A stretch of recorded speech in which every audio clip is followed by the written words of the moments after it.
Yogah Karmasu Kaushalam.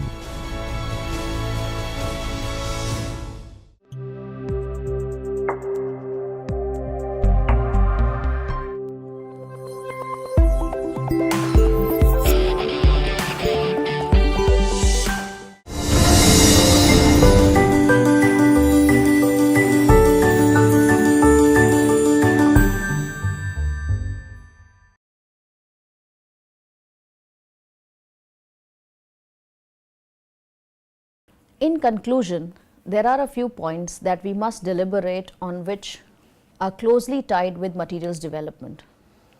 The first is that there is stagnancy in research. Researchers across the globe are abreast with increased knowledge of technology and expertise on how languages are learned. However, they must not become contented with the high quality materials readily available for the learners to learn languages, because we are still to come across a good research about the level of satisfaction and success of using a particular material in the classroom between both the stakeholders, that is, the teachers and the students. Not become complacent, but continue to strive towards the development of materials which give even more learners the chance of satisfaction and success. Minuscule research and actual learning outcomes of language materials is a deterrent, since neither publishers nor academic fraternity is forthcoming in expending expensive resources, and the time taken to conduct such a research into the effectiveness of the books published is scarce. This reluctance is partly blamed on the difficulties faced by both the parties to control the variables to come up with a conclusive study. Therefore, a humble beginning in this direction could be involving a postgraduate students in their research projects on materials development, and the long-term effects of materials on comparable group of learners can be undertaken by the experts. Third, more research into what teachers and students actually want from language learning materials must be conducted. There has been a total absence of such a research which demonstrates their dissatisfaction or satisfaction with the materials available or used in the classroom. If there is a cooperation between selected experts and a sort of funding required from consortium of universities and publishers, and these efforts are in the direction to discover a reliable and valid information about the type of materials they really want to use, it will lead to greater benefits. There also exists a dichotomy between the demand and the need.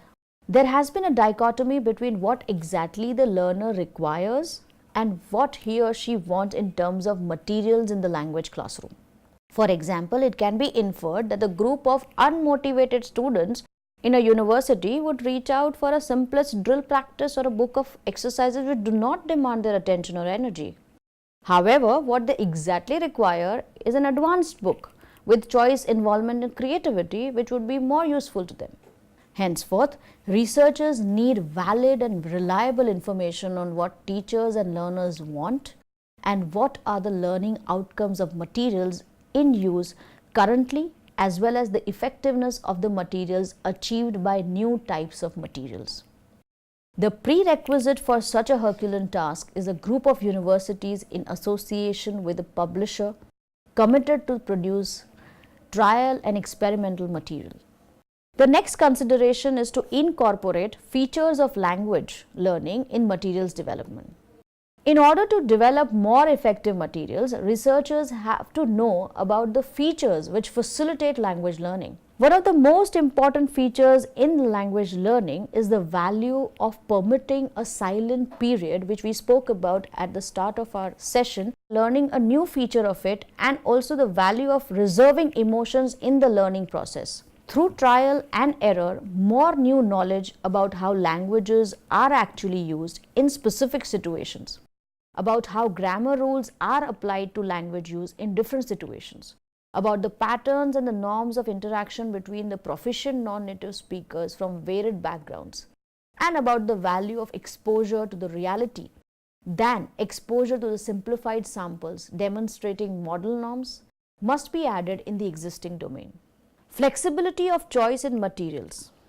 The questions regarding exact information on the effects of materials offering choice or otherwise about how to offer choice without increasing the processing load, about how to identify learners who would benefit from the choice or from a more directed course, must be answered by the stakeholders. One of the foremost stakeholders is the teacher. However, the number of untrained teachers has outgrown the trained ones.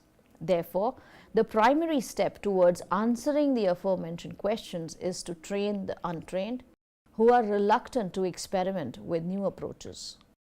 Materials cannot be imposed. Teachers must be encouraged to use, to reflect, to evaluate through development and trialing of the materials. The second stakeholder is the commercial publisher, who cannot be blamed for the non-investment in the experimental and innovative studies because of the current economic climate and hefty cost of global course books. However, the need to find ways of bringing together researchers, teachers, writers and publishers as a pool resources and to take advantage of different areas of expertise in order to produce materials of greater value to the learners of the language can never be ruled out. Only through pooling in resources will there be answers to increase the effectiveness of the materials we produce. This brings us to the end of the module. Through this module, we try to look at the various aspects related to materials development and how to incorporate the same in the classroom teaching. It will not only help us know our students better, but will also assist us in teaching them language through authentic materials. Mamta, thank you very much for such beautiful thoughts on material development.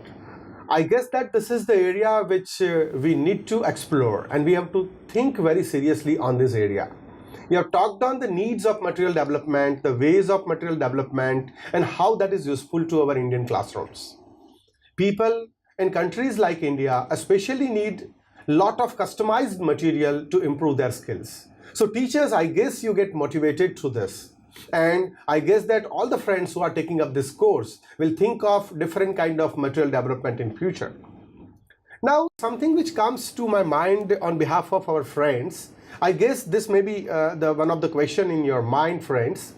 Such questions can be discussed on discussion forums also, friends. But I'm asking on behalf of you a question. Why is material development so important in Indian classrooms, Mamta? Sir, as I mentioned before, when you talk about language acquisition, there are 5 stakeholders: teachers, students, materials, and teaching methods and evaluation. So when you talk about materials, materials become the key. It binds together. It brings other 4 elements together.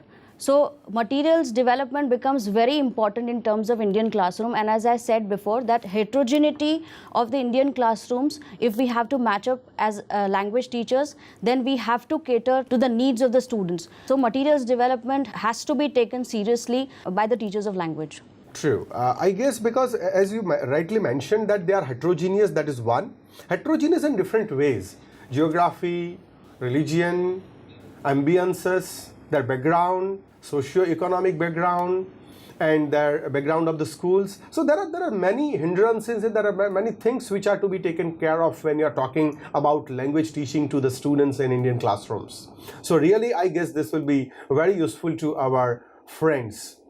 Another thing which comes to my mind is, why develop material when there are ready textbooks available? Because see, ready textbooks for almost all the subjects are available. Then why should we develop it? Yes, sir, but not all textbooks cater to the individual needs of the students, A.